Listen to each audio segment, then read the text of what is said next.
Okay, let's dive in. So you've hit this classic point in the RC hobby, right?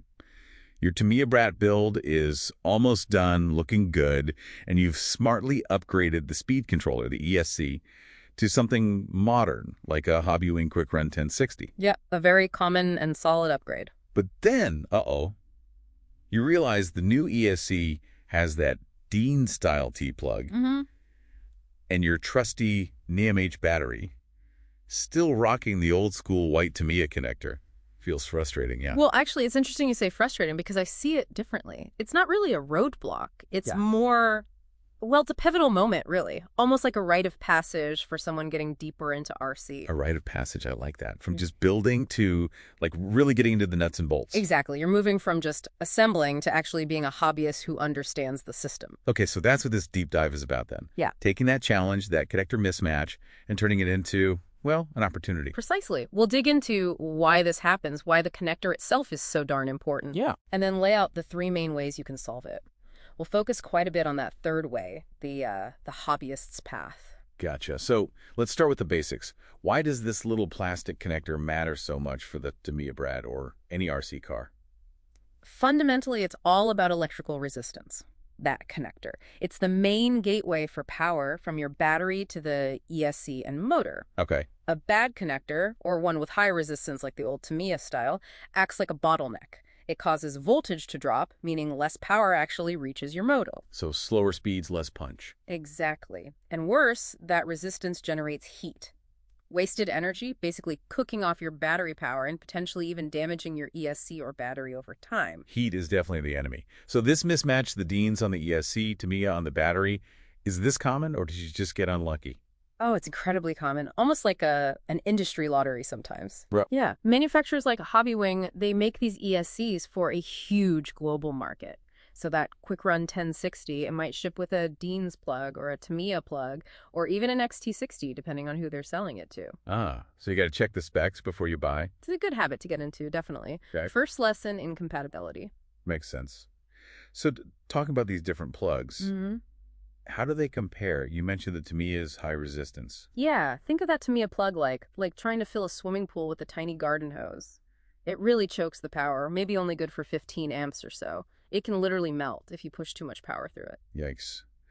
Okay, and the Dean's T-plug on the new ESC.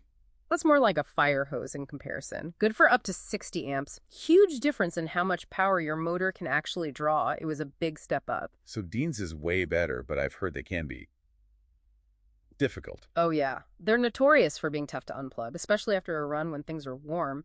And soldering them can be tricky, too. Melt the plastic housing if you're not quick. Right, I think I've nearly pulled wires out trying to get those apart. Are there even better options now? Like something to future-proof the setup? Absolutely. That's where connectors like the XT60 come in. They're kind of the modern gold standard. XT60. How are they different? They use gold-plated bullet-style pins inside.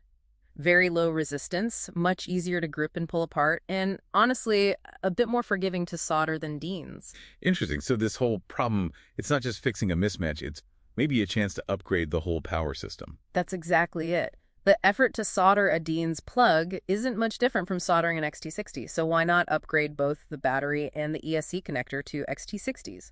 Then you're set. Okay, that makes a lot of sense. But before we get into the soldering, the hobbyist path you mentioned, what about adapters? They seem like the easy fix. They seem easy, yeah. Cheap, plug and play. But it's what we call a false economy. How so? Every adapter adds extra connection points to the circuit. Each one is another source of resistance and, crucially, a potential point of failure. So you're adding more resistance, not less. Exactly. More heat, less power getting through, shorter run times.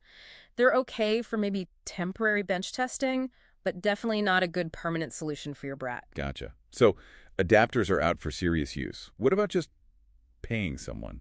The professional path. Totally valid option. If you're not ready to solder or just want it done perfectly first time, a good local hobby shop can sort you out. Like if you're near Dallas, maybe Wild Bill's or Indie RC World. Yeah, or even an electronics place like Atlas Electronics sometimes. The key thing is call ahead. Don't just show up. Definitely call. Explain exactly what you need. I need one connector soldered onto my battery.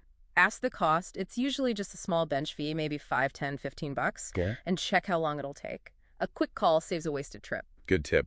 But then there's the hobbyist path, doing it yourself, soldering. And this is where you really level up your skills. It's foundational. It unlocks so much potential for customization and repairs down the line. Okay, so what do you absolutely need to get started with soldering connectors? Right, tools are key. You need a decent temperature-controlled soldering iron. Probably 40 to 60 watts is good. Temp controlled, not just a cheap plug-in one. Yeah, temperature control helps prevent overheating. And you want a chisel tip. That's the flat, wider one. It transfers heat quickly to the wire and terminal. Chisel tip. Got it. What else? A third-hand tool, those little stands with clips to hold the wire and connector while you work, is almost essential. Frees up your hands. Makes sense. And the secret weapon, flux. Especially for pre-tinning. Pre-tinning, what's that? It's where you apply a thin layer of solder to the bare wire and to the connector terminal before you try to join them. You basically paint each surface with solder first. Ah, so they join easier. Much easier and faster. Makes the final joint quick and clean. It helps prevent bad connections, like cold solder joints. Cold joints, those look kind of dull and lumpy, right? Exactly. They look bad. Yep. And they are bad, electrically high resistance, unreliable. Pre-tinning also helps you avoid melting the connector's plastic housing because you can make the final joint really quickly. Okay, tools, flux, pre-tinning. What's the absolute #1 safety rule here? We're dealing with batteries. The golden rule. Solder one wire at a time. Seriously. Never cut or expose both battery wires at the same time. Right, because if they touch... Big spark, short circuit, potentially dangerous. So cut one wire, strip it, tin it, solder it to the connector, and slide heat shrink tubing over it to insulate it completely. Then you start on the second wire. One wire start to finish, then the next. Makes sense. And when you make that final joint tinned wire to tin terminal, bring the hot iron in quickly. It should only take a second or two for the solder to flow and bond them. Just a couple of seconds? Yeah, then pull the iron away and hold everything perfectly still for maybe 5-10 seconds while it cools and solidifies. Then slide the heat shrink down, zap it with a heat gun, and boom. Professional, reliable connection. Nice.